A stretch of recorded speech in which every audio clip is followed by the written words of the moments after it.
I find that one of the most powerful and significant force in our universe, as it were, today, is the force of, of desire.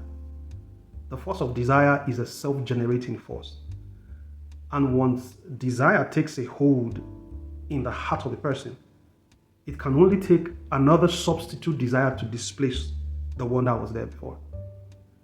You see, when I see a person who says, I have a vision to actualize something, to do something, to make something happen, to generate something, and then maybe at the face of the slightest opposition, that person gives up on his or her dream, or on what that person really wants to do.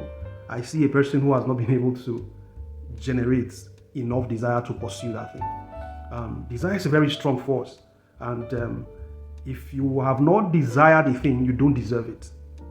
What you have not desired, you don't deserve. And so that's why desire is very important when it comes to actualizing a personal vision. Now, the question somebody will ask is, how do I generate a strong desire to achieve that which I want to achieve?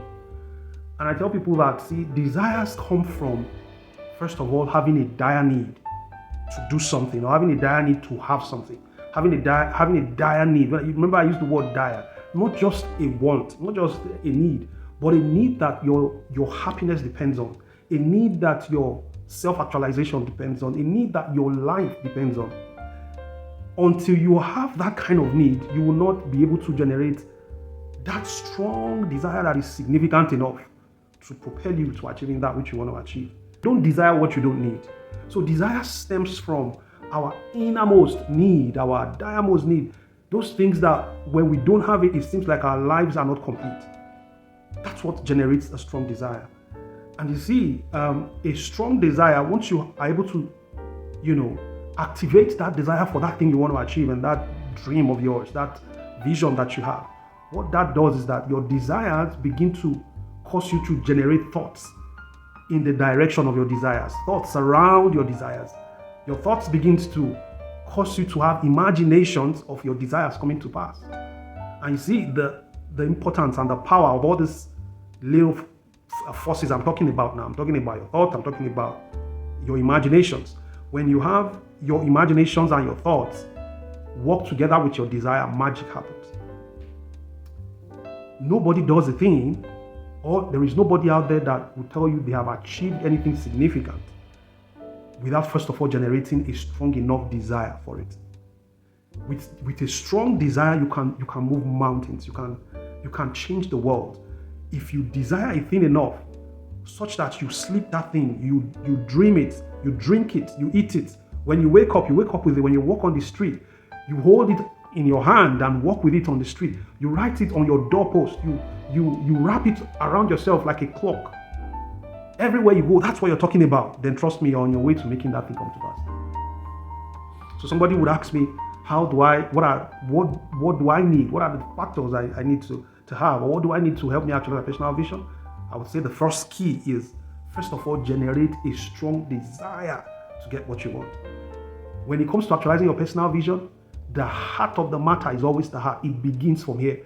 Nobody gets anything worthwhile, anything significant, just from the blues. It must have stemmed from the place of desire. When your desire is strong enough, it generates a propelling thought, corresponding thought that corresponds to the magnitude of that desire. Your thought, if you think it enough and you ponder on it enough and you desire it enough, the universe will begin. You would notice that the universe would bring to you the material equivalent of your most dominant thought and your most dominant desire. When you desire a thing that you want to do, all of a sudden you just realize that doors are opening. You're meeting people, new connections are coming your way, new relationships are coming your way. You're hearing information, and everything you're beginning to see is all gravitating towards the desires of your heart. That's why we must be careful about the things we desire. If your big desires generates big thoughts generates big energy generates big action. That's how it works. So whatever it is you want to do, my friend, first of all, involve yourself in whatever activities, is it meditation, whatever it is that would help you generate that strong desire and keep the desire burning. I like the way scripture puts it. It talks about writing the vision and making it plain upon tablets so that they that readeth it will run with it. The moment you keep looking at that vision board, you're looking at that statement, you said the things you said you would do. When you read it, you begin to run with it. Reading it gives you the ability. Once you read it, that's why I say big energy results to big, is equals to big actions. I like the way Mark 11:24 puts it. It says, whatsoever you desire when you pray, believe that you have received it and you will have it. That's the King James Version. So it doesn't matter how much you pray. If you pray for what you really have not generated strong enough desire for, you will not receive the answers. Because faith also is an offshoot of your desire. Because faith is a matter of the heart. The same thing with desire. Whatever you want, desire it. Keep saying it. Eat it. Drink it. Sleep with it. Wake up with it. Write it on plain paper. Paste it on the wall. Let it be that what you are reading is in the line of your desire. The things you're listening to is in the line of your desire. Let it be that the association you keep are people heading towards the same direction of your desire. That's how you actualize your personal vision. I would have given real life examples, but if you know anybody who has emigrated from their home country to another country, ask them how much they desired to relocate and how that desire kept them going, even when they were faced with opposition, when they didn't have the resources, when storms of life came, when their visas were denied. They will tell you how they understood the runnings and the workings of the country they were going to, even more than those people that were in the country, because they must have spent months, day and night, studying the location they were going to. They would have gone online. They would have known the names of the street of the city they were going to.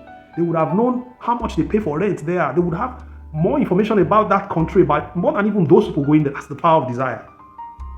You can't tell me you want to achieve a vision or you set a goal for yourself, and I ask you, what are you doing? What steps are you taking towards the actualization of that goal? And you tell me, oh, I tried and this happened, and so I gave up. Well, trust me.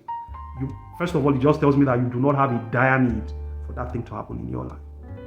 If you have a dire need such that if you do not achieve that thing, your life will not be complete. Your survival will depend on that thing.